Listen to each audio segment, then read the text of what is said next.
one class, and we tapped on the beach. Like, oh, you guys are screwing me like that. I'm not doing it. You just here. I'll wait till next year. It's nice because I can get like music 101. Yeah.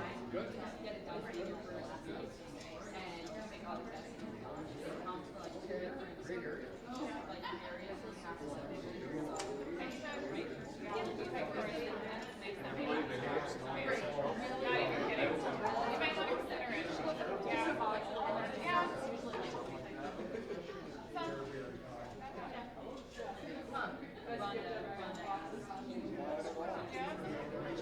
Scotty let me buy one.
Okay, folks, we're going to get started.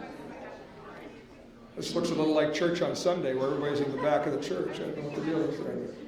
You could all come a little closer if you want. We promise not to bite. But as long as you can hear us, that's great. My name is Scott Hennon, and I am with AM 1100 The Flag, host a show called What's on Your Mind. We partnered with West Fargo Schools and the West Fargo Police Department to have a conversation, really, about student success. And please do us a favor, these are not going to go away until we don't have a reason to get together anymore.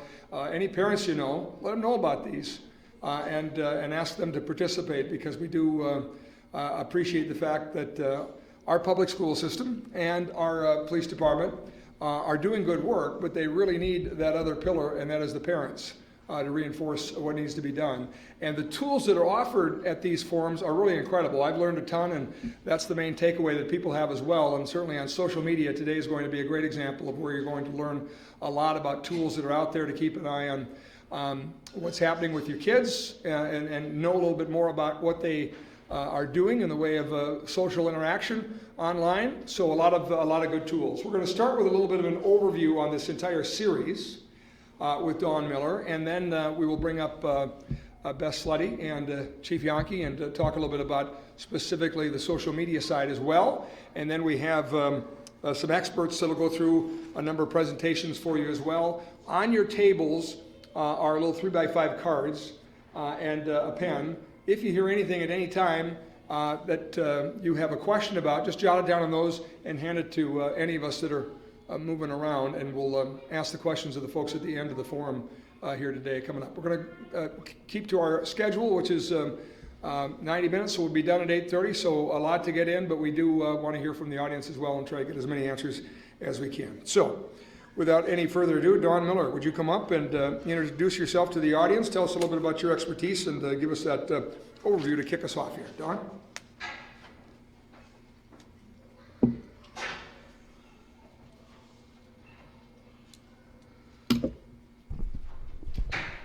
Okay, I think that is on. Can you guys hear me? No. Maybe I'm too short. Should I use this? Yeah. Okay. All right. So I was asked to come up and share a little bit about what we are doing both within the district as well as what community connections that we have been making in West Fargo schools to help with some of our social emotional learning and our mental health initiatives. So my name's Dawn Miller, and I am what is called the Support and Wellness Coordinator for West Fargo schools. Now that is a new, am I too quiet? We can't hear you. Okay. She's gonna turn me up.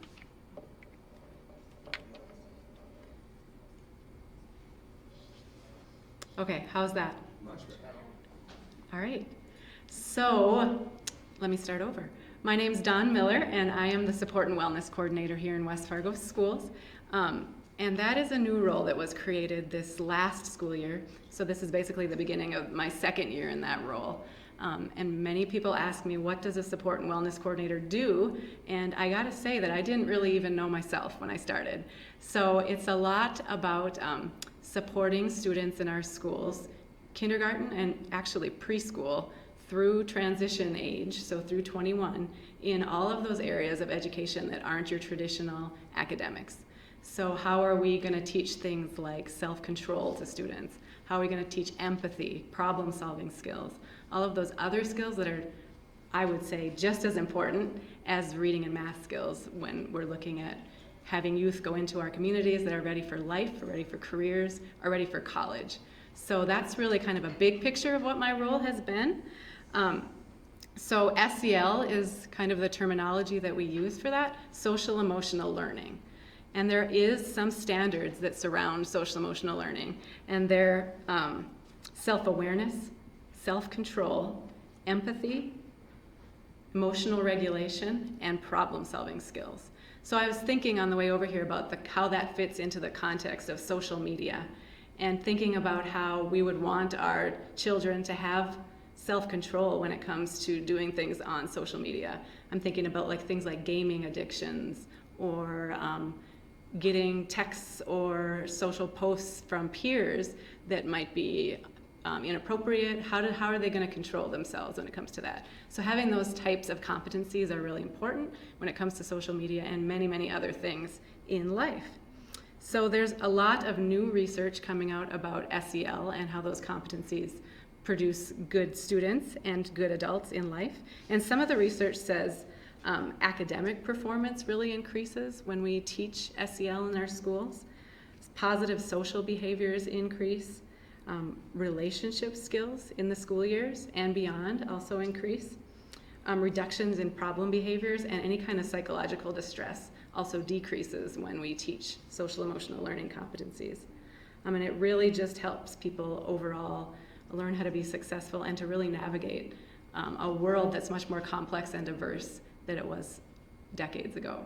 So that's kind of why the district has decided to focus on teaching some of those competencies in all of our buildings across the district. So a little bit about how we're doing that.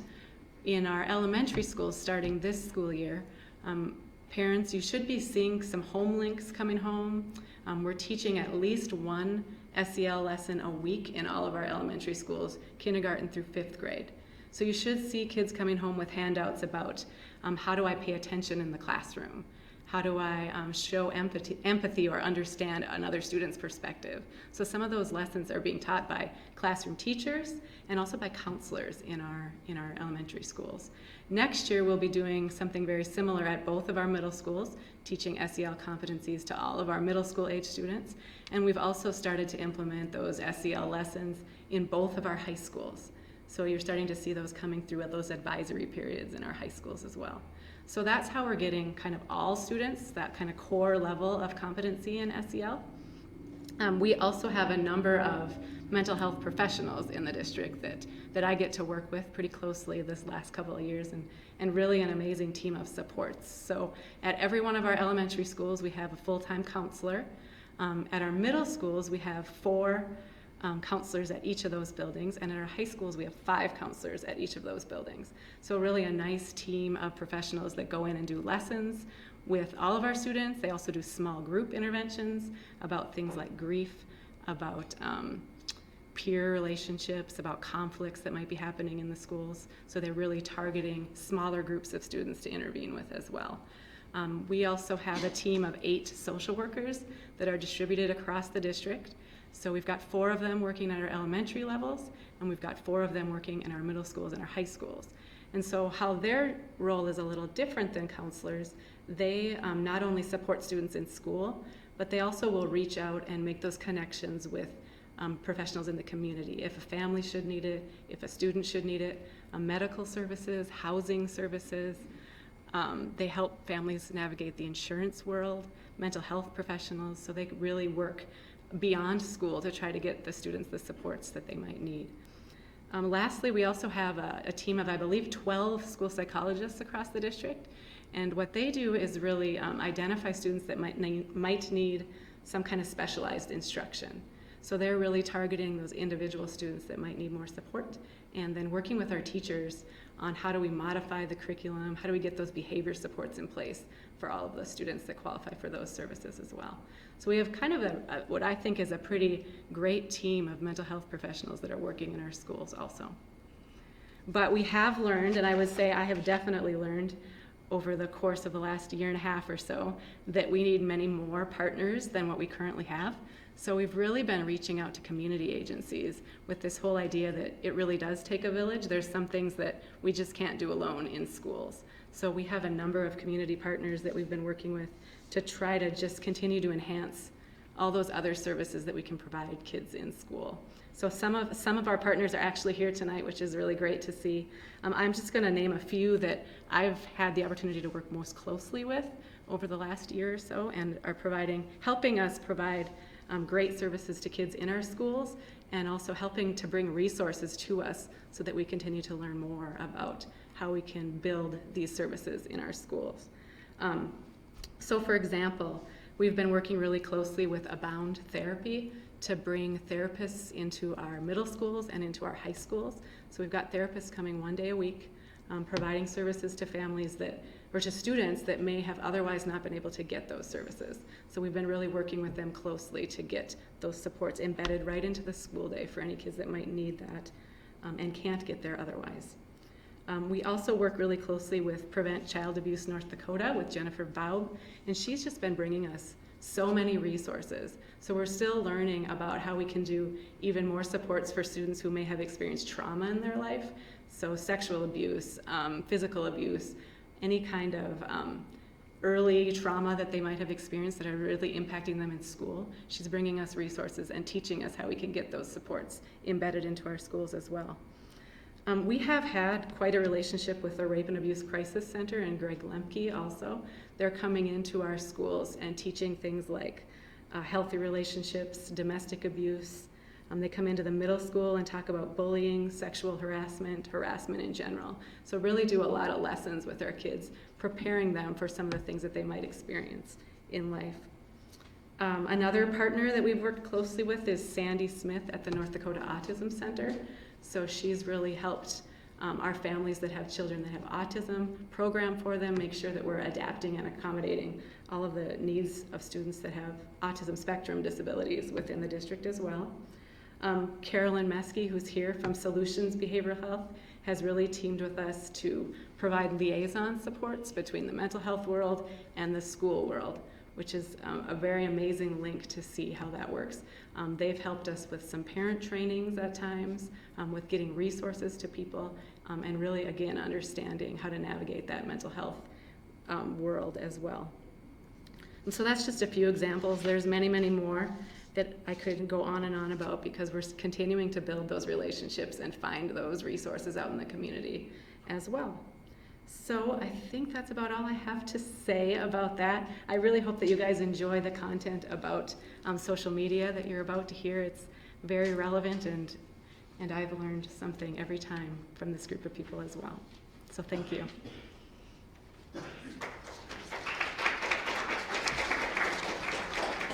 Thank you, Dawn. Appreciate that. All right, great resources. Learned a lot right there, just to start things off.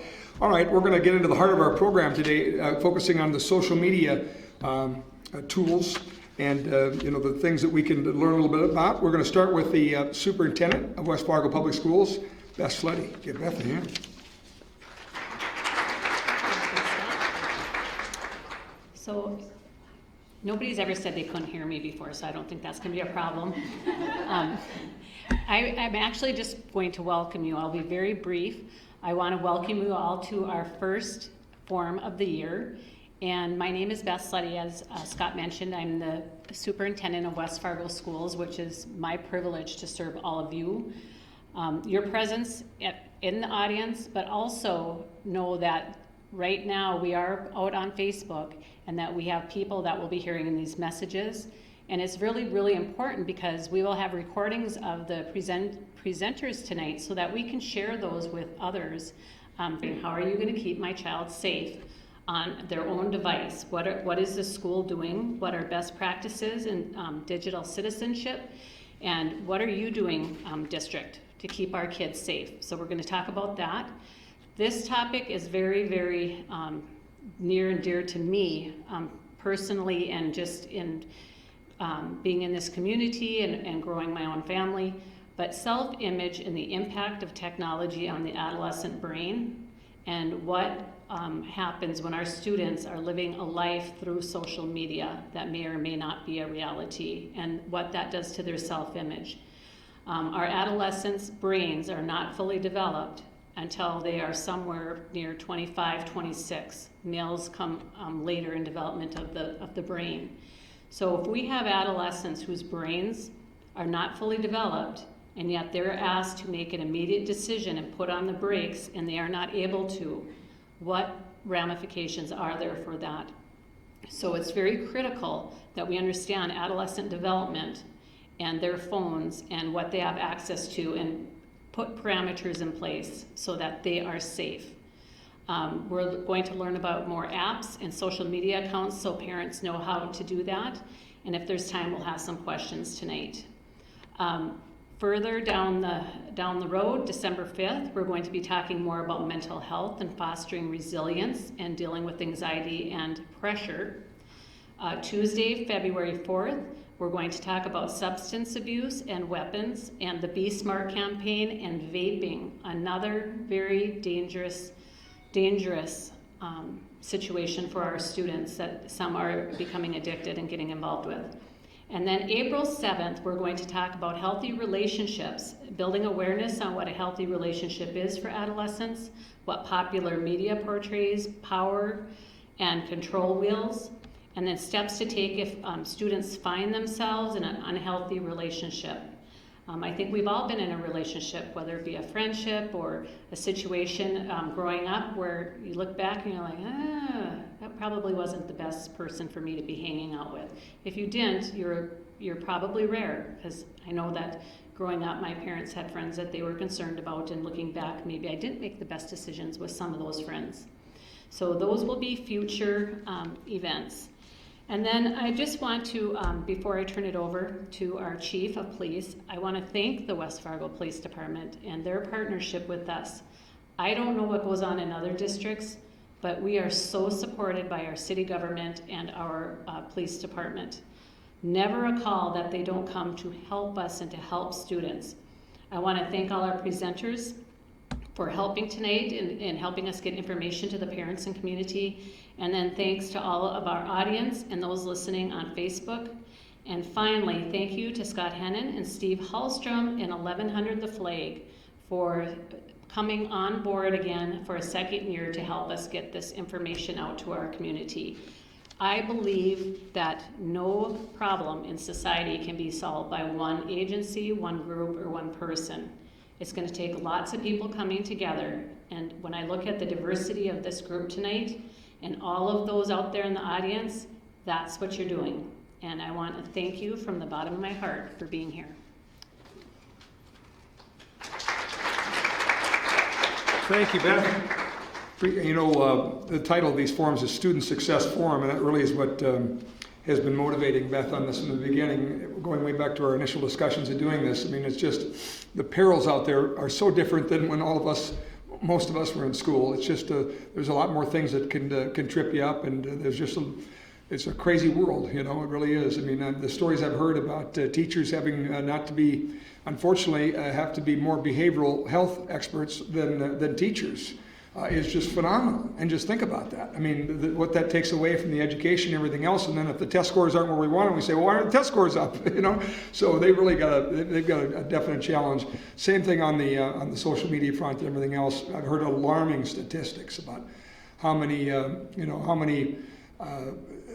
much sexting is going on back and forth, and photos that kids are sending back and forth to each other, which is something that could get you a visit from Chief Yonke and his team. I mean, this is the thing that kids don't know. That could live with them forever and be a real legal peril. So all of this is really important, and it's an important conversation, and I'm glad we're having it tonight, but we do have great leaders that are leading us in this conversation, and we certainly appreciate that. So next, to welcome you and also give us a little overview before we get into our keynoters, is the Chief of Police, City of West Fargo, Chief Yonke. Chief, come on up.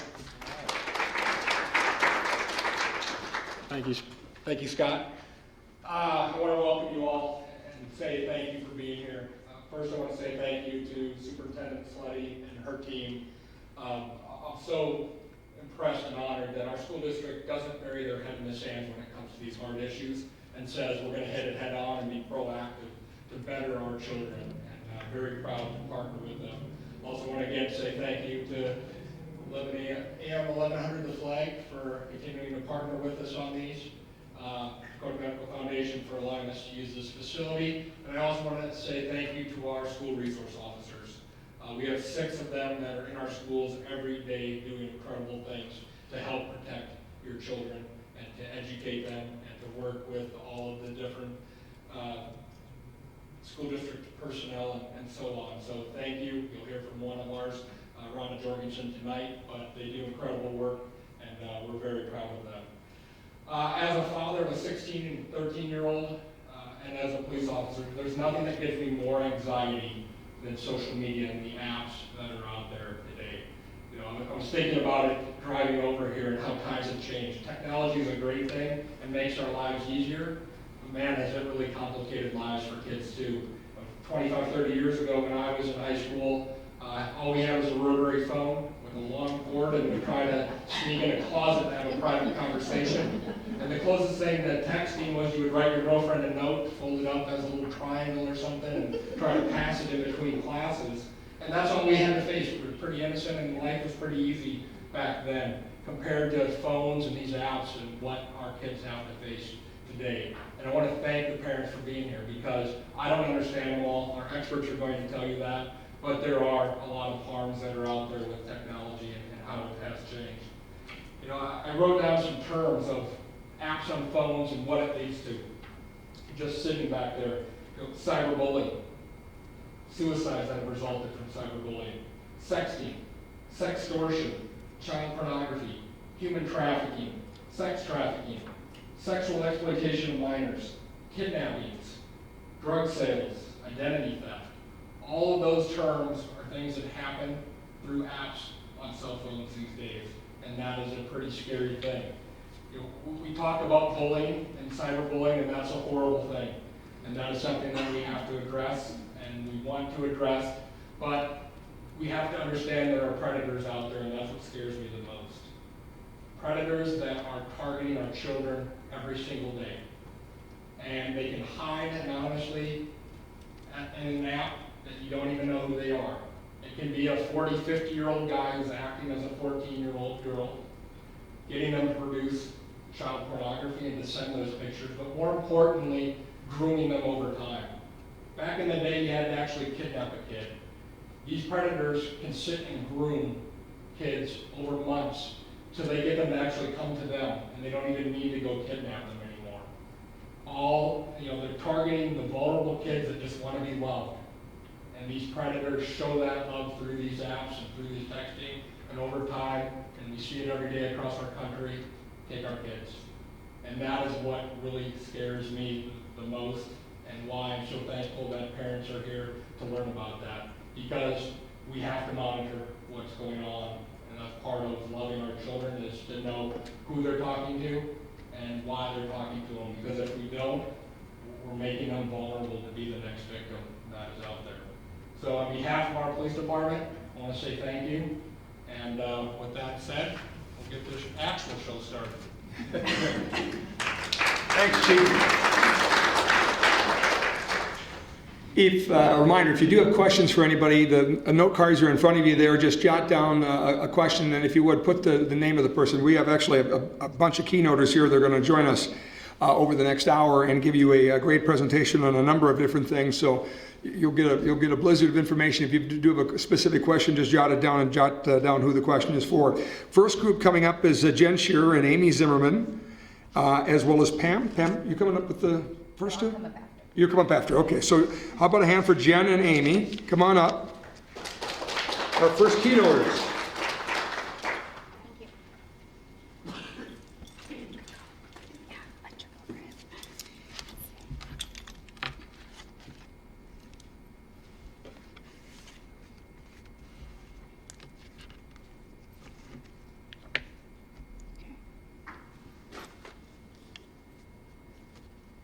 Hi, I am Amy Zimmerman, and I am the IT technician for Cheyenne High School, and I also have 3 elementaries, Osgood, Horace, and Legacy.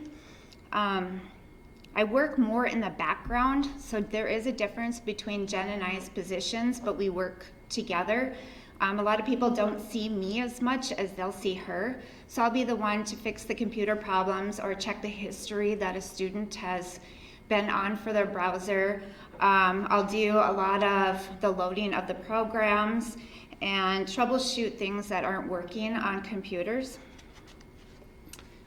And I'm Jennifer Shearer. I'm a biology teacher at Cheyenne, but I'm also a technology coach, which means I help teachers access different types of technology in their classroom and kind of expand what they can do with this one-to-one opportunity. So today we'd like to give you just a general overview of why West Fargo School District chose to implement one-to-one technology, especially since we've kind of been talking about technology as Pandora's box, why we see the value in adding this to your child's everyday educational experience in the district. One of the biggest things that one-to-one devices with students is they're able to continue their work at home. They're not tied to, I've got a deadline by the time school ends, I have to be done with my assignment. They have access to all sorts of digital resources. A lot of our textbooks are already digital, so students literally can walk out of the building with their iPad and have pretty much everything that they need to do their homework every evening, regardless of their socioeconomic circumstances. Another big feature that allowed us to go specifically more with the iPad was the accessibility features that it allows our students to have. We've had students that have concussions where we can change the filter on their screen and allow them to continue with classwork by just changing that intensity of brightness. There's learning disabilities where students need like a colored filter so that from their perspective, the words don't float off the page.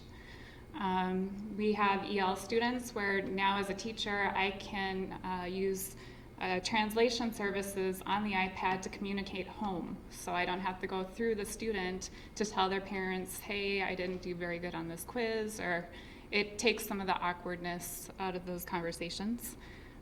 Even little things like I've had students that are legally blind and you have to make huge copies. That draws a lot of attention to those students. Now there's magnification that we can use on the iPad that really highlights and lets those kids just kind of be like a regular kid. Nobody has to know that they need all of these things. So it kind of expanded some of those options for our students. Another thing that it allows us to do is to be current with our students. We can talk about something that happened, an hour ago, which is pretty impressive if we're reliant on printed textbooks. A lot of that information that your child could be accessing is 7, 8 years old. A lot can happen that's not included in their resources. So just that option to, in the moment, kind of look at things. It also makes our critical thinking skills more and more relevant. We're having to teach our students, let's think about who is sending this message, where is it coming from, and kind of have those mature conversations with students. Is this a valid source? And instead of always providing them with a valid source, that actually is an important dialogue to have with our students.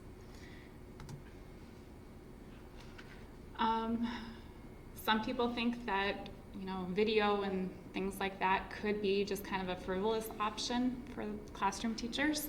And actually there's a lot of practical things that we can do with it. I'm teaching EL students right now, and they're able to orally express what they know better than what they can write. And so if I can get them to explain a science concept on the fly, 2 minutes, go record yourself, I know what they're thinking. Another thing is our science standards, specifically to my content, we're asking kids to demonstrate, to model things that show their knowledge that you can't assess on a written test. And so even the direction of content standards are making us branch away from just paper pencil options. We're increasing the opportunity for collaboration between students. The resources don't have to remain in the room, and they can access it from anywhere. So.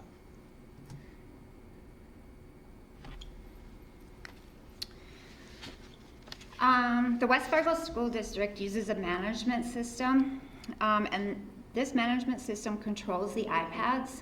So we are able to limit or choose what we want on the iPads. It helps us allow in our app store what we allow and what we don't, and what we allow is what gets approved by our curriculum. The management system is really strict, so they're not able to just download apps on their iPad when they want to. I have 2 I have 3 kids and I have one still at Cheyenne High School, and as an example, he wanted to know why he could not download Netflix. And so I explained to him that this is a school device and it is not your personal device and is used. And I said, if you could give me an example of how the shows that you watch on Netflix are tied to your educational experience, we could talk about it. But so far what I've looked at on everything under his Netflix account doesn't go with math or science. An example like Instagram, things like that, we won't allow the students to be able to download that, so we control what they have on their iPad. Our IT department has the access to put the device in a lost mode.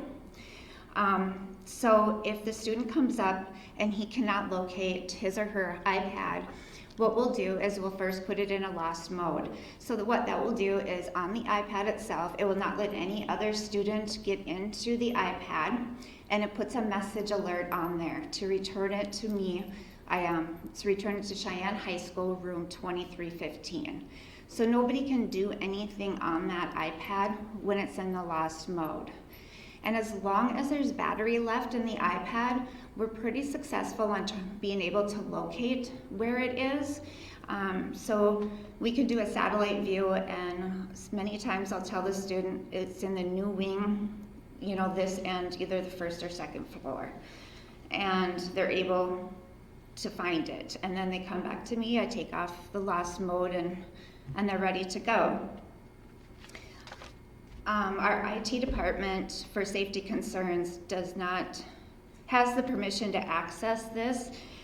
If we were in a situation where we had a disgruntled parent, they cannot use this tool to locate their child based on the iPad. Our network team tries really hard to update our system and devices, and a lot of that is helped through the public, through the teachers, through administration if something gets by our filter. But the network guys are pretty good at only allowing students to visit certain websites. Obviously no profanity or sexual of any kind. All that is blocked. So resources for parents. As it said before, parent involvement is really the key. And when I first started out, my daughter's 25 now, but I wasn't as educated. Like, she would show me how to do Facebook and she would show me how to do that. And then I started playing around and I started to figure out back ends. Oh, they have a hidden Facebook account and all that. But it is still changing every day. And as much as you can learn about the media out there, all the technology out there, that's the best resource. Try to get your student to talk to you. Try to find out what they're looking at. You can look at browser history, but honestly, they can go and erase their history, and then it's harder for you to access it, and then you might not gain their trust. So I do have my 25-year-old that'll still call me and say, okay, look at this is new. But I also have my 17-year-old that will show me, Mom, look at this. We do have some resources, the Common Sense Media, net, chatting with kids about being online. Ideally, the best scenario is if your child can come up to you and say, hey, look at what I found.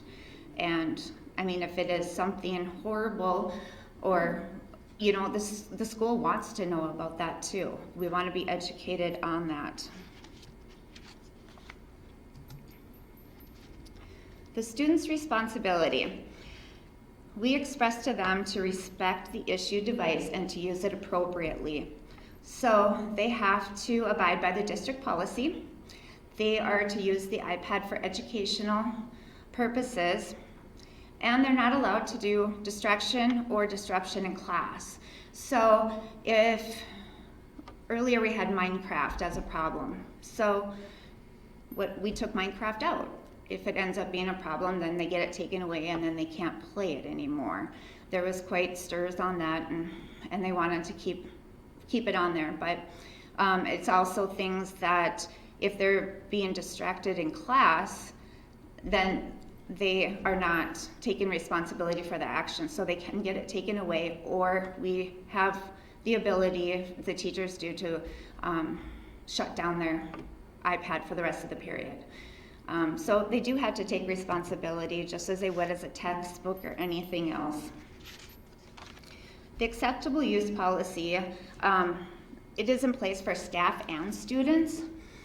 So they are not able to send offensive messages, obscene language, anything that's going to hurt somebody or harass somebody or just be negative in any way. That's something that we really want to express, that bullying, any type of bullying, is not acceptable at all. And they have to sign the contract just as we as staff do, that they will follow these rules.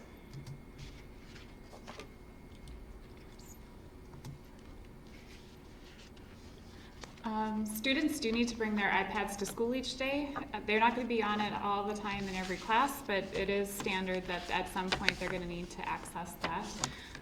They're responsible for making sure then that it's not just there, that it's usable, so that it's charged and their pen is charged. They're responsible for reporting damage as it happens and contacting the student help desk if they need troubleshooting with saving different apps, different things like that. We do have ways that they can get pretty on-the-spot help. We have just a few pointers for iPad care to make sure that when they're walking with it, that the screen is protected.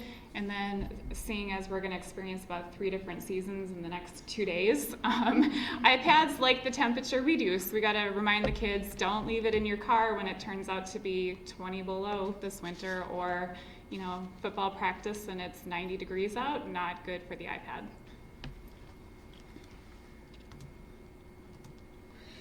The last thing we're going to talk about, we are piloting a program with the student help desk, and we have students that have taken proper IT classes at Cheyenne High School that are hand selected to be in this program this year. They provide technology needs to staff and students, and they're able right now to, if we have a new student come in tomorrow, they're able to take that student and set their iPad up, everything that they need, and they would be ready for the next class period. So they are a tremendous help, and they have actually taught me quite a few things too. We have them helping students troubleshoot problems if a video isn't uploading, things like that. These students are able to help them, and I think the students like going to other students when they have issues. They're able to show them how to save assignments, and just being able to have that relationship with somebody about your same age instead of coming to us and be like, I don't know how to do this. And it also helps free up the teacher's time too, because if you have one student in class that they're just having problems or they can't get this assignment uploaded and things like that, well, then that one student can go and just help that student, and then the teacher can focus on teaching. So it's been very beneficial. I currently have 5 students in the pilot program, and we now also have a phone set up there. So we've been noticing that a teacher can call the help desk line, and the students answer, and if they need immediate assistance, that student's going to go into the classroom and help the teacher. Another thing that they've been doing is resourcing our programs. So if a teacher is teaching something that they haven't done before and they want somebody in there to help troubleshoot, one of our students can go in there and help them. I am excited about that, and I think it's been a really good cause. And like I said, they've been teaching both of us stuff on the iPad. I'm like, oh my gosh, there's that. So, and that is... And thank you, Dr. Burgat, for making sure that teachers got the same version and generation of iPad as the students, because a lot of times it's, hey, who in the room knows how to do this? And so it's been a lot of good interactions between staff and students as we are navigating these waters together. So thank you.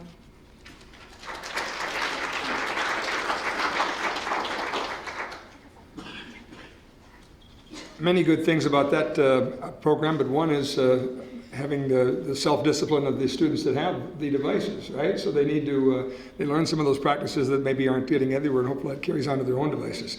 All right, next presenter of our keynotes is Pam Cronin. Give Pam a hand. Hi, and thank you. I am the principal at Cheyenne High School, and I was just asked to come up and say, what are we seeing now? What's happening? We are one-to-one now, and a couple of things with being one-to-one that I just want to point out is we as a district have been very, very solid in our belief that we believe learning is social and it's about relationships, and that is key to this whole one-to-one implementation. It has never been and never will be our vision for a student to attend school and sit behind an iPad all day. The iPad is just that, it's a tool. Now, with our one-to-one implementation, as Amy and Jen shared, we have a lot of control. We do not allow social media on the iPads. We don't allow those gaming pieces, the streaks, the things like that on the iPad, so it's very controlled. So in a classroom, you're not going to run into things with social media. However, we know, I would say 99% of our students have a phone of some sort, a smartphone, and so they do have social media. And if they don't particularly have it because their parents don't allow it, I can guarantee they're accessing it with their friends after school hours. So what are we seeing in schools? We are still seeing the social media issues that we have had in the past. The sexting, the bullying, the cyberbullying, the things along those lines. At the high school level, we also believe that we are still about education, so we don't want to take those devices away. So we're not banning phones from the classroom, just as we're all sitting in here, and I just heard a phone go off, we all have our phones. We need to teach our students proper digital citizenship, and we need to prepare them for that next level when they leave high school. And that means they will be carrying that phone with them wherever they're going, whether that's military or college or a career. So we want to teach them the proper way to use them, and that is not banning them from the high school. That will not work. So what are we still seeing? We are still seeing sexting. We are still seeing the bullying and the trafficking, as John Key mentioned. The unfortunate part is most of that's happening outside of school, but because we see the students 6 to 10 to 12 hours a day if they're in sports and activities, that does come into the school. So students are coming to our SROs, coming to us administrators, talking about things that are happening outside of school hours. We believe it is our chance to educate the students in those moments. And I can't say enough about our SROs. They do a marvelous job of sitting down and having those really tough conversations with students about sexting, about the bullying that is going on. So that is something we truly believe in. Nicole Leitner has been an excellent resource for us at juvenile court. She will be the first to tell you, and we support her 100%, that the best thing you can do as parents is to have a relationship with your student. Talk to them and make sure you're sharing passwords. You have to know your student's passwords for that cell phone, and you should be checking it. There are lots and lots of apps out there, lots of things they can get into. The best thing you can do is sit and have a conversation about it, ask to see it, open it, look at it, be aware of what they're posting. If you're doing that, and this is kind of a little hint out there, if your student knows you're going to do that on a weekly basis, on a daily basis, whatever it is, you're the perfect scapegoat for them. When another student asks them, hey, send me your picture. Well, you know, my parents check my phone. What a great line for them to be able to say. So it gives them that out of not participating in those type of activities. So have those relationships, talk to your kids.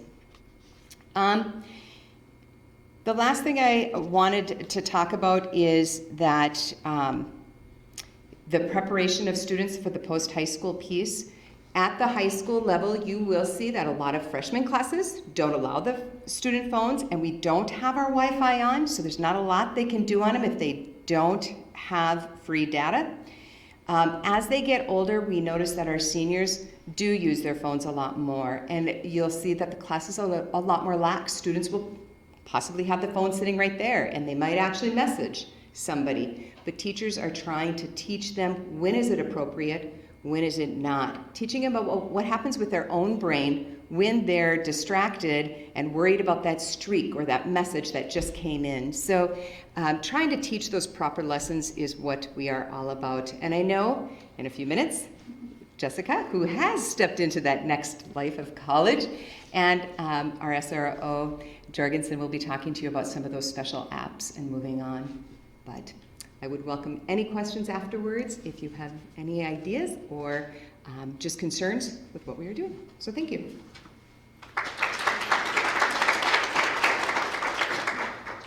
Thank you, Dr. Cronin. Okay, next is Dana Strand. Fascinating topic to talk a little bit about some things that Chief Yankee mentioned earlier and the impacts of this on the brain years later and that stay with you for a long time. So interesting topic. Next up, Dana, take it away. Awesome, thank you. My name is Dana Strand. I am a counselor at Liberty Middle School. So as a middle school counselor, I am living in the world of adolescence. So when I talk about adolescence, we're thinking 11 to 17 years old. And at Liberty Middle School, we have close to 1,300 students that go to our school that are ages 11 to 14. So many of you in the room don't live in the same world I am and aren't around so many adolescents all day long. So what I want to do is take an opportunity to step back and remember and to think about what our own adolescence was like. And Chief Yankees kind of started that process. So if you want to close your eyes and relax, you don't have to, but let's think about what it was like when we were 11 to 17 years old. So I'm going to ask a series of questions and just kind of reminisce about what this was like. So how did you spend your time? When you were 11 to 17, what did you do for fun? How did you feel about school? Did you like school? Did you not like school? Was it just something you had to do? How did you feel about your parents? Were they cool? Were they not cool? Did they have too many rules? How did you feel about your friends? Would you call yourself popular? Were you more of an outsider? What was that like? What did you think about your body?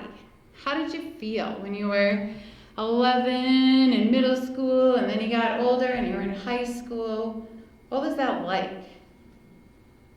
And then what risks did you take? Were you, going out and partying, or were you just kind of hanging back and taking school real seriously?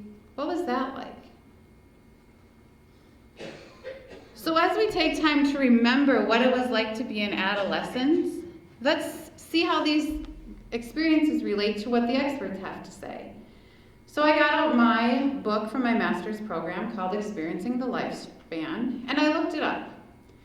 The first thing that came up, of course, we all think of as puberty. Our bodies were going through a lot of changes, and adolescents' bodies are still going through a lot of changes. There's hormones, there's all sorts of things. We're getting bigger, we're staying small, we are different, looking different from our friends, and it leads to a lot of body awareness. And we begin to develop a body image, a way that we feel about ourselves. The next thing is experimentation and risk-taking. We know from current brain research that the development, our prefrontal cortex, which is the area of our brain that controls personality expression, decision-making, social behavior, like Superintendent Sleddy said, is not fully developed until you're 25, 26 years old. So adolescents are not able yet to have the connections to identify all of the risks that are out there. So they're experimenting, they're trying things, which we did too when we were at that age. There's angst, you're frustrated, your body's changing, people are getting after you for this, there's stress, there's storming. And last but not least, social importance. You're starting to separate from your friends or your parents as an adolescent. You're finding a social group that you feel comfortable with, and you're even starting possibly dating relationships. So all of this life experience that an adolescent had, that we all had when we were adolescents, is the same that adolescents have now. However, studies are showing that our current adolescents are really struggling. Suicide rates, self-harm rates are up, especially among girls, and depression and anxiety rates are up as well. And research is finding that there is definitely a significant correlation with the introduction of social media to the increase of these rates. Now, unfortunately, social media is relatively new to us, and there is no big, long, comprehensive study that shows how a lifetime of using social media affects somebody. But there's definitely significant correlation between the things I mentioned, the suicide rate, depression, and anxiety. So why is this happening? So the first thing to think about of social media and why it's troubling is that social media, we rely on the feedback of others. So there's a big important brain study that was done and published in the Psychological Science. And this is an interesting study because it's kind of quoted all over the place, because it took a long time to figure out how to get a phone into an MRI machine, because there's magnets and all sorts of things and it just wasn't safe. But they set it up, were able to get it so that a teenager could lay in the MRI and see the images. So in the study, they took 32 teenagers and had a kind of a made-up social media that was similar to Instagram, so based on photos. And the teens, while they were in the machine, were shown 148 photos on a computer screen for 12 minutes. And as they saw the pictures got likes, and some got more likes than others. And they watched for the students' brains to see what happened. Where did it light up? And what they noticed is that the more a picture got likes, the more the brain circuitry in the reward center of their brain lit up, meaning that the brain was releasing more dopamine, which is our happy hormone that makes us feel good. So that as the likes went up, the increase of dopamine helped the student or made them feel good. Now, some of the pictures in there belonged to the students, but most of them did not. And the researchers noticed that the dopamine increased whether the pictures were the students, whether they were just neutral pictures, like a scene, maybe of some flowers or a hillside, and whether they were risky. So, smoking or drinking or any kind of risky behavior. So it didn't matter what the picture was of, just that it was getting more likes. So social media is dangerous in the fact that we're relying on the feedback of others to tell our brain what we're interested in, rather than adolescents and us being able to make that decision for ourselves. The second thing that happens with social media is that we start to buy into those cognitive distortions, are the ideas that we create in our head about self-worth. And this especially happens with girls. So I grew up in the 1990s when I was coming of age, and at this time in history, the look was very thin and heroin chic, and when I looked at magazines and I saw models, they were very, very thin. But when I saw these models and actresses, they weren't people that I knew. Where now, when especially girls are looking at social media and looking at pictures, they're looking and comparing themselves to people that they know. And a lot of times, as we know, there are filters or photoshopping, so the images are not even actually accurate. There's a study done by behavioral scientist Clarissa Sylvan that said, surveying all groups of people, that 80% of people reported that it's easy to deceive others online. So now we have this situation where young women especially, and boys, but young women are comparing themselves to an image that doesn't even exist. And not only that, but then that is causing them to self-talk and to say things to themselves that aren't true. and that's dangerous.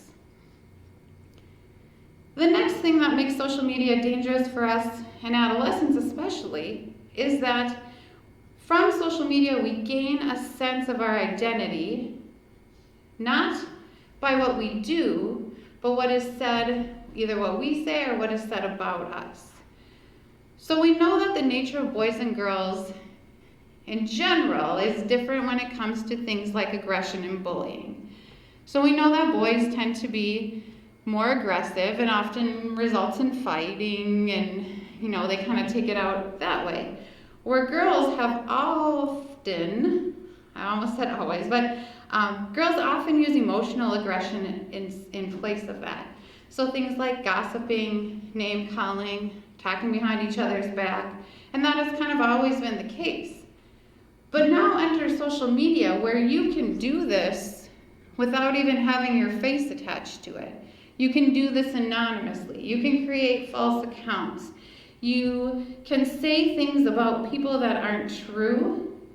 And because there's so much reliance on what is said rather than our merits, it makes it very dangerous. The next thing about social media that can make it dangerous for adolescents is that they start to see themselves as a victim rather than a leader. So thinking about, there's this idea, it's called the fear of the fear of being left out. And what happens is a student will see pictures on Instagram or on Snapchat of a party that they didn't get invited to. And then it really affects their self-worth and really affects how they feel and respond to others because they didn't get invited. Or as parents, you may find that when your child's making the argument to get their phone, that they're saying, well, if I don't have this phone, I'm going to be the only one. And then I won't be able to be in touch with my friends because they won't have any way to contact me. And all of this is victim thinking, that all this is happening to me rather than I am, being that leader and being independent and being my own self. But it is very real to the adolescent that is experiencing it. And then the last thing that makes social media so dangerous is that the repercussions are long-lasting, lifelong lasting. So when we think about the things that are traditionally adolescent behavior, for example, risk-taking, if you are taking risks on social media, are posting them, so pictures of you at a party, pictures of you using illicit drugs, pictures of you, doing some sexting, those don't go away, and they remain and can come back possibly down the road when a student is trying to enter college, when they're applying for scholarships, when they're trying to get jobs. So it's not just a one-time deal. Like perhaps when we were young, we did something that was kind of foolish and we took a big risk. But, through it, we got through it and we moved on. But for a lot of these risks that our current adolescents are taking, there's evidence and it doesn't go away and it affects long term. So, what can we do? How can we help? You're all here because you have adolescents that you care about and you want to help them.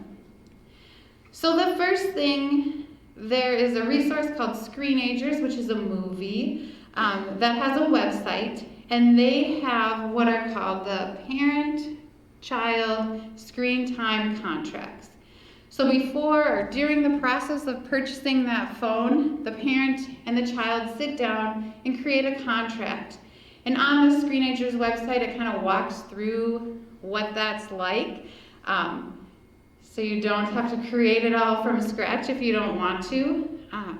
Also really exciting, the Lutheran Social Services is screening Screenagers at the Fargo Theater on October 29th from 7 till 9. We screened this movie last year at Liberty Middle School and it was awesome. And it created a lot of conversation about all of this stuff that I was talking about today and really bringing kids there and having the conversation with them, kind of meeting the adolescent where they are. Another thing that's really helpful is to take the devices out of the bedroom, knowing that adolescents already aren't getting enough sleep, and a lot of times they're not getting enough sleep because they're gaming, they're using social media, and in addition to that, you know, the bedroom is our private place, and a lot of times adolescents are feeling pretty confident within their bedroom and able to do some of these unhealthy things on social media, which could include bullying or being unkind to one another through that device. Another interesting suggestion that the experts have is to hold off on social media apps at least until high school. We know the nature of bullying in middle school and high school is different. One researcher described it, and it's kind of stuck out to me, that in middle school, bullying is primitive and it's destructive, and it's really, you know, how do I get ahead on the social, how do I climb that social ladder and get to the spot that I want to be. We know that through development, that as students progress through high school, especially junior and senior year, they have established themselves, they have goals where they want to get to, they're not as focused on cutting other people down to get ahead. So really delaying the introduction of social media apps. And this is known by the app companies themselves. Many of them you're not even supposed to have until you're 13, 14, 15 years old. So making sure that as a parent you know what the age limits are for them, and that if it says 13, even if your 12 or 11-year-old is like, but mom, everybody has it, they're not ready for it. And then inform yourself. Everything is changing. I tell you, every week it feels like there's a new app that kids are really into, and it's something different. And a lot of times what happens, and I think of Musical.ly when I think of this, is it starts off innocently. So Musical.ly was an app where you can make fun music videos, and it started off seeming like, oh, this is just a fun thing that kids are doing, but then they started kind of using them to bully each other and got pretty awful.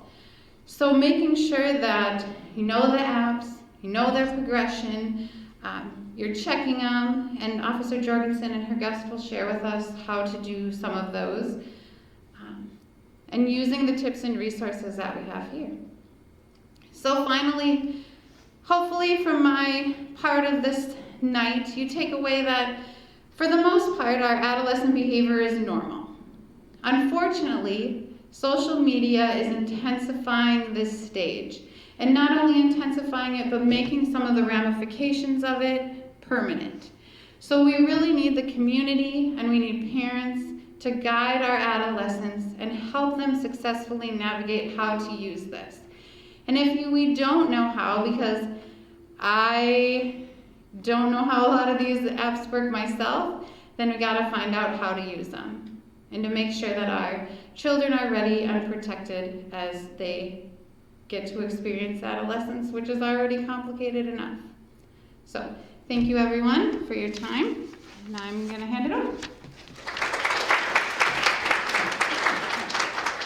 Great info. I'm going to walk around and see if there's any questions. So just hold up the cards if you have a question. I'll do that during this last presentation from our next two presenters, last keynoters for us, and then we'll take questions if time and wrap up here. Jessica Korselman and Ron Jorgensen. Come on up. You're next. Give them a hand.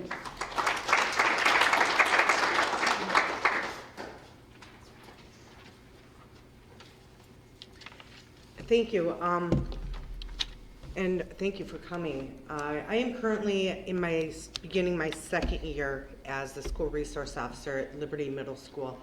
I did spend 5 years at Cheyenne High School with Pam and her team, so I was lucky enough when I was at Cheyenne. I built some really, really great relationships with some really cool students, and Jessica is one of them.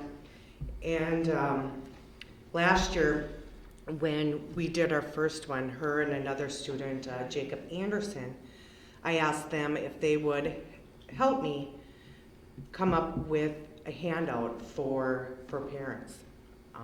Those handouts, if you missed them, they're on the back. But there's the one that is called Top 10 Apps for Parents to Monitor Their Children. And I'll go through that a little bit later. But Jessica and Jacob have been a huge help to me. And then also the brochure, Jessica and I got together a couple weeks ago for a couple days and came up with some new information for parents. So I think that you will find that very helpful. Like Beth and Dana have mentioned, the teen brain is not fully developed, and that does not happen until around the age of 25. So this is where parents, trusted adults, we need to keep up with the technology. We need to sit down and have conversations with your children. Sit down, ask questions. What apps do you have? What interests you in that app? Have them show you what the app does. There's a popular one that's still pretty new, TikTok.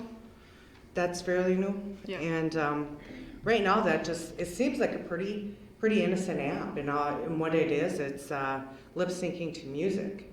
So me as an SRO and a cop for 20 years, waiting for the other shoe to drop, waiting for something negative to come out of this. So sit down, show your kiddos that you are interested in what they are doing online. Know their passwords. That is a must. You need to have the passwords to their device and go through their devices.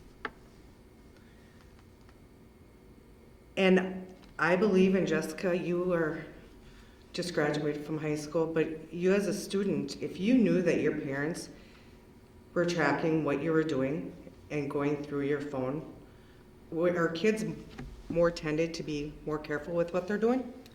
Yeah, I personally think my parents, they have access to my phone. They can see my location. I'm a college student at NDSU, and my parents can still track me. I mean, they asked me the other day when I came home for the weekend, they're like, oh, how was the game? What'd you do afterwards? Where were you at? We saw you were here. What's that place? I'm like, they always know. I mean, I just started college. It's probably the biggest change in your life to go from high school to college, especially in social media. I mean, like it was mentioned before, you have this body image and now you're starting with all these new people. And I mean, social media is how everything's out there. I mean, you make one mistake at a party and it's out there. You have job interviews where they do background checks and anything that you've done in your past will come up. I mean, none of that stuff goes away. The biggest thing, which I'll demonstrate later, is Snapchat. I mean, I have it myself, I use it. I use it properly for like the communication that it's supposed to be, but there are still students that don't understand that if a boyfriend or girlfriend asks you, hey, send me a picture. And I mean, we're not talking face picture, we're talking a picture of themselves. I mean, you're not together. And that will never leave. You never read the terms and conditions of apps. You just always, I mean, who really does read the terms and conditions? Does anyone? No? Yeah.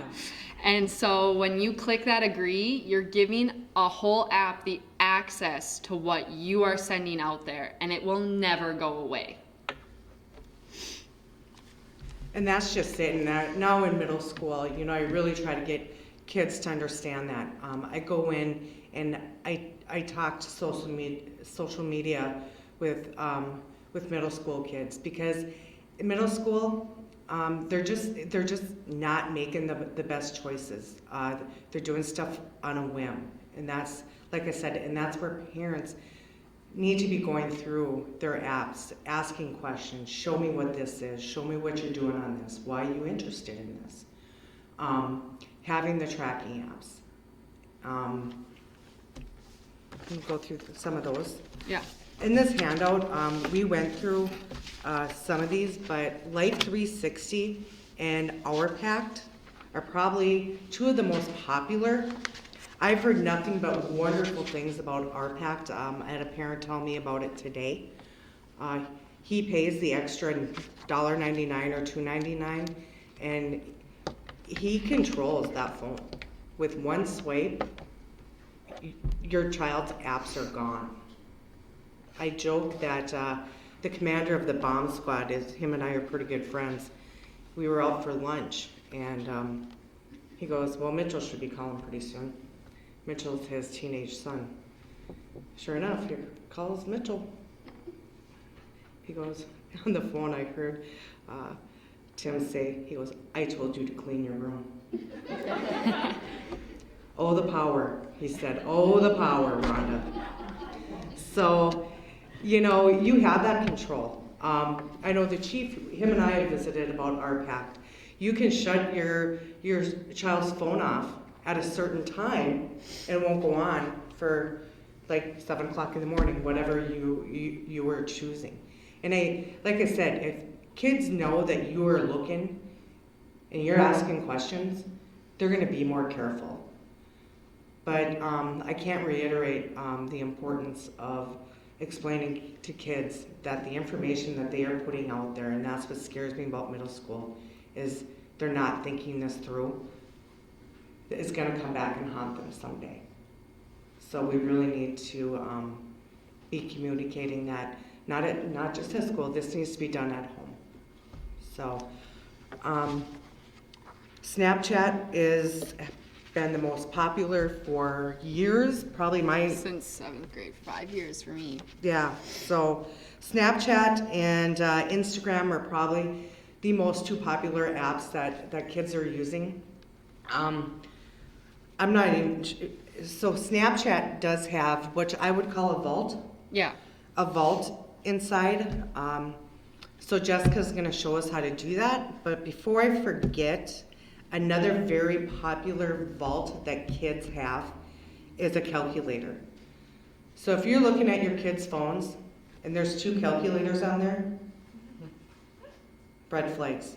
One is gonna be a vault. It's an actual working calculator, but that's where you can hide pictures and information and things that kids don't want their parents to know about. So be aware of that. And then Snapchat also has a vault, and Jessica is going to show us how to use this. All right, so I'm not here to snitch out any kids, you know, that's not my job here since I don't go to high school anymore. But I just want kids to be known that it's not ever gonna be worth hiding stuff from your parents. It is never good. They will always find out. Always. I mean, it's just bound to happen. So when you open Snapchat, like I did, it goes to this blank screen. You know, you take pictures, you put cool filters on it, and you can send it out. There's different places you can send it out to. You can also save them. So if I were to save it, but then when I go to that image, I can change it to where I go to my eyes only. So I move the photo to my eyes only. Then when I scroll over and I go to my eyes only, there's a password that you have to type in. So I type in my password and bam, any photo that I want saved is in there. Any photo that your child wants to hide from you is in there. It's like Rhonda said, it's the secret vault that Snapchat has included now. Snapchat was made for communication until kids kind of take it to the extreme, and there's bullying that can happen. Kids post on their stories. There's also private stories you can make where you limit your friends who can see your stories.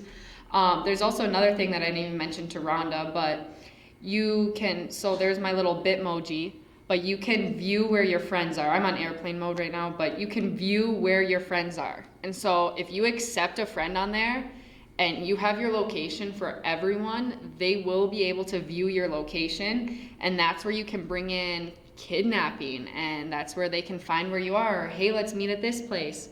I mean, if you use the app properly, it's not going to be a problem. But if you're saving photos that you have to put into a vault, should you really be saving them? I would never want my parents to open up my phone and see something that I wouldn't want to personally show them. If I can't open up my phone and allow them to have access to it, then it's not something you should be doing. I don't remember who mentioned it, but whoever said that it was about your parents, and if you can't like walk straight up to them and talk to them about something, then it's obviously not something you should have.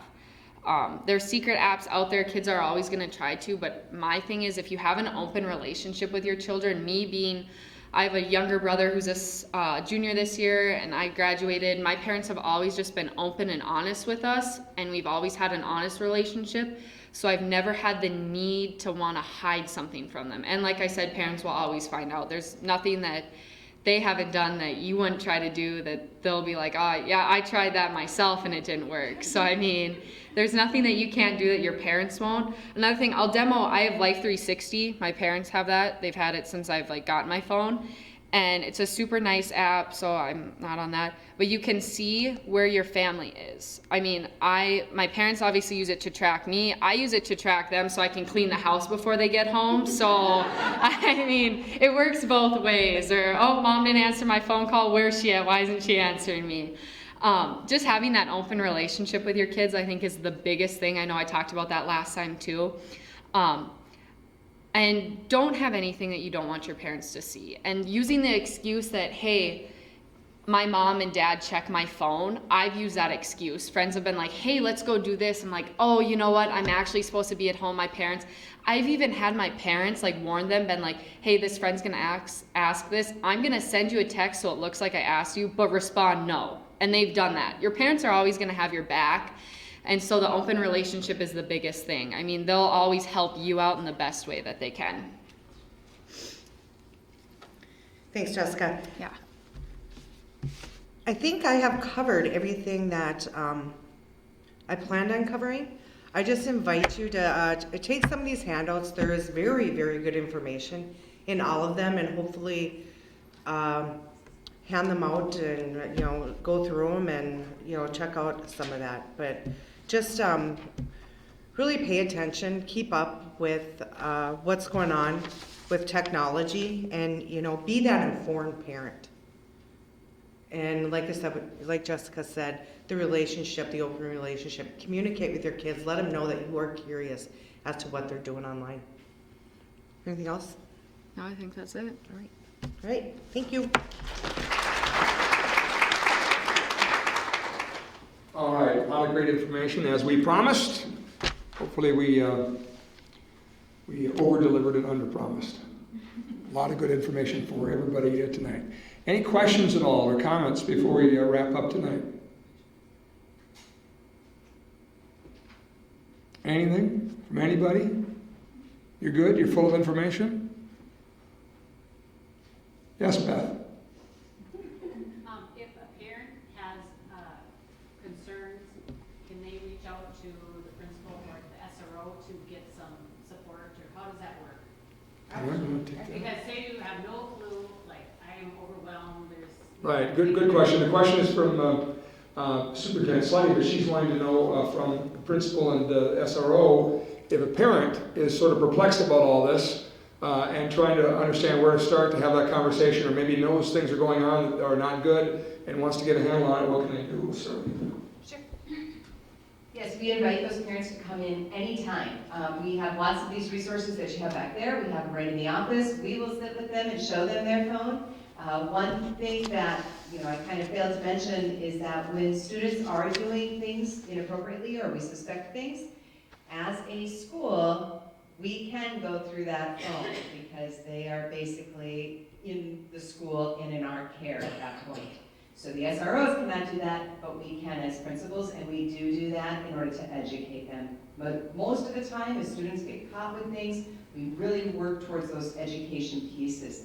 The other thing I wanted to mention, I thought of when everybody was presenting, most of our cyberbullying that happens at the high school started in middle school. I would say almost, 90% of the time when we're dealing with cyberbullying that has continued into the high school, it didn't just start. It started way back when they were making bad choices at the middle school. Whether it was sending pictures of themselves to each other and how that boyfriend and girlfriend broke up, so now he's using that photo to gain access to whatever he wants or she wants. That happens a lot, but it typically started when they were in middle school. Officer Jorgensen, if you want to come up and answer the same question, that'd be great. And I would just piggyback on that as she's talking about this scenario where, you know, boyfriend, girlfriend break up and they've been sending pictures back and forth. You come upon that information, that's a violation of the law, right? Correct. Correct, and there is actually a case out of Fargo. And I go into classrooms, and I go through that law. I tell them the case, I read them the case. It's not very long, it's pretty cut and dry, what this young man did. And so we go through the definitions of the law, and we talk about it. And you can see kind of the lights come on, and they're like, wow. So that is part of my presentation when I go into classrooms, is, you know, using examples. I've been lucky enough in my career, I've had a lot of opportunities to work some pretty cool cases. And in West Fargo, several years ago, we did probably an undercover investigation where I helped pose as a 14-year-old girl, and we arrested 20-some guys in a matter of like 18 or 20 days. And I need to, you know, tell students, this is what these search warrants look like. This is what this looked like. You know, there were a couple that really scared me, that what if it would have been a 14-year-old? So, I mean, I go in there and I explain, you know, to students what goes on. So, now I forgot the question. I want to say something here too. I'm sorry, David, give me 1 second. Yes, parents come in, and I have parents that call me a lot. When we came out with this handle last year, parents were like, this is awesome. This is great information. So I always make sure that it's in our front office. I put it in our newsletter. I try to make it as available as I can. I had a parent call me a couple weeks ago asking if I could talk to her daughter. Her daughter was on a gaming site called Discord. I don't know much about gaming sites, but she said that she had found some inappropriate stuff, and she wanted me to talk to her daughter. And we did have that conversation, and she thinks she was talking to a 25-year-old. So I asked her, I'm like, how do you know? So we do talk with parents. Parents, come in. We're a resource for you as well. We want to help you. We want to help you keep your kiddos safe. Another thing that we find that parents often find when they're checking their student's phone are messages from other students or social media posts that are contemplating or thinking about self-harm or suicide. So we really encourage parents to reach out to the school counselors and administrators if you see posts or snaps or messages, texting between friends that involve, you know, that feeling of hopelessness, the mentioning taking their lives, or maybe it's more subtle, mentioning you won't see me at school tomorrow, things like that. We get a lot of that at middle level, and I'm sure at the high school too. So social media does help people connect and reach out.